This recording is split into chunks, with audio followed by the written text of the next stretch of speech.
Assalamualaikum warahmatullahi wabarakatuh. Selamat pagi, siang, sore, dan malam. Perkenalkan, kami dari kelompok 2 Tugas Sejarah. Pada kesempatan kali ini kami akan membahas mengenai Kerajaan Tarumanegara. Tapi sebelum itu, kami akan memperkenalkan anggota kelompok kami. Perkenalkan, saya Edwin Sinraka sebagai moderator dan teman-teman saya, Ardina Rahen, Dimas Kodri, Dea Ayu, Lydia Gabrielda, dan Nora Putri. Nah, materi yang akan kita bahas pada pertemuan kali ini adalah sebagai berikut. Yang pertama adalah letak kerajaan, lalu yang kedua ada raja-raja yang pernah memerintah di kerajaan, yang ketiga ada sistem sosial ekonomi masyarakat, yang keempat ada peninggalan-peninggalan kerajaan, dan yang kelima ada faktor keruntuhan kerajaan. Nah, sebelum kita masuk ke materi yang pertama yaitu letak kerajaan, kita harus tahu dulu nih asal-usul kerajaan Tarumanegara. Tarumanegara adalah kerajaan yang bercorak Hindu tertua kedua di Indonesia setelah Kerajaan Kutai. Tarumanegara sendiri berasal dari dua kata, yaitu Taruma dan negara. Taruma yang berarti tarum atau nila yang dapat disebut dengan Sungai Citarum yang berada di Provinsi Jawa Barat, dan negara yang berarti sebuah kerajaan.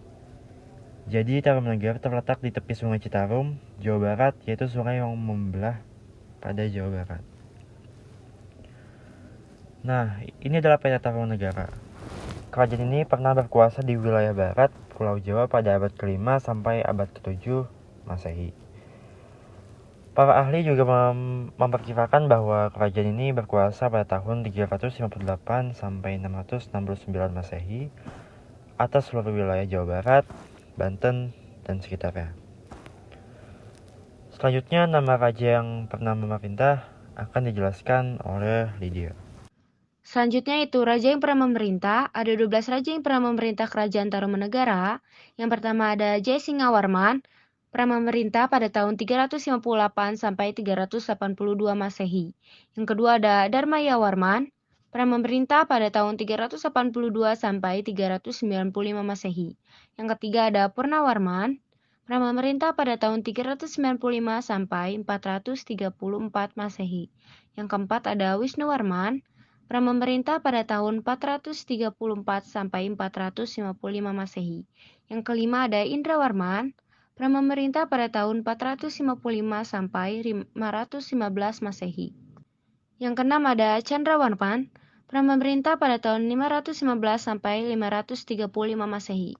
Yang ketujuh ada Suryawarman, pernah memerintah pada tahun 535 sampai 561 Masehi. Yang kedelapan ada Kertawarman, pernah memerintah pada tahun 561 sampai 628 Masehi. Yang kesembilan ada Sudawarman, pernah memerintah pada tahun 628 sampai 639 Masehi. Yang kesepuluh ada Hariwangsawarman, pernah memerintah pada tahun 639 sampai 640 Masehi.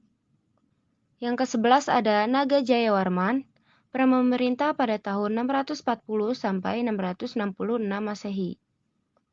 Dan yang ke-12 ada Linggawarman, pernah memerintah pada tahun 666 sampai 669 Masehi. Peta Cina dari catatan Fahien diketahui bahwa kehidupan ekonomi masyarakat Tarumanegara itu bergantung pada 4 sektor, yaitu pertanian, peternakan, pemburuan binatang, dan perdagangan. Mereka berdagang kulit penyu, cula badak, sama perak. Guna memajukan pertanian dan perdagangan, Raja Tarumanegara yang saat itu dipimpin oleh Raja Purnawarman menerapkan teknologi pengairan. Raja Purnawarman memerintahkan rakyatnya untuk melakukan penggalian saluran air yang dinamakan Sungai Gomati. Panjang sungai ini kira-kira sekitar 12 km. Kemudian perintah tersebut tercantum pada prasasti Tugu peninggalan Kerajaan Tarumanegara. Prasasti Ciaruten merupakan peninggalan Kerajaan Tarumanegara yang terletak di Kampung Muara, Kabupaten Bogor.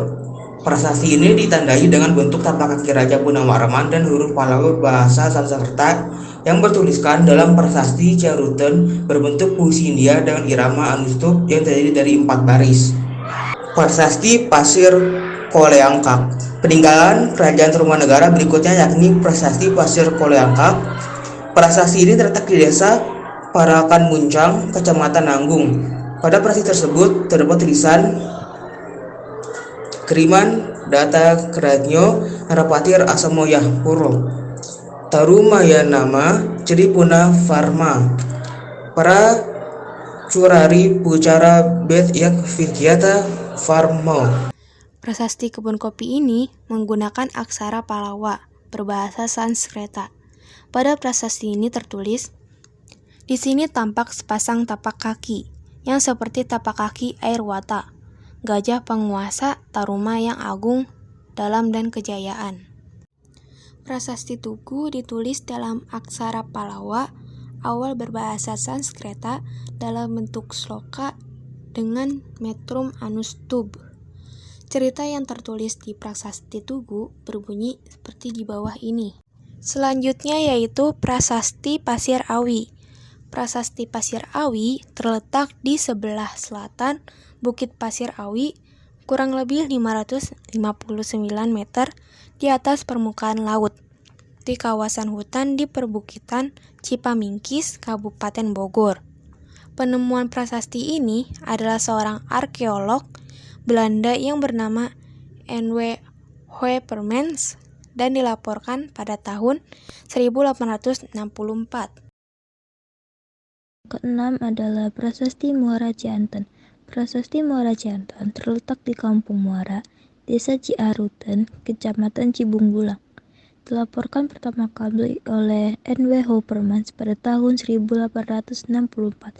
Prasasti ini tepatnya berada di tepi Sungai Cisadane dan kurang lebih 50 meter ke Muara Cianten.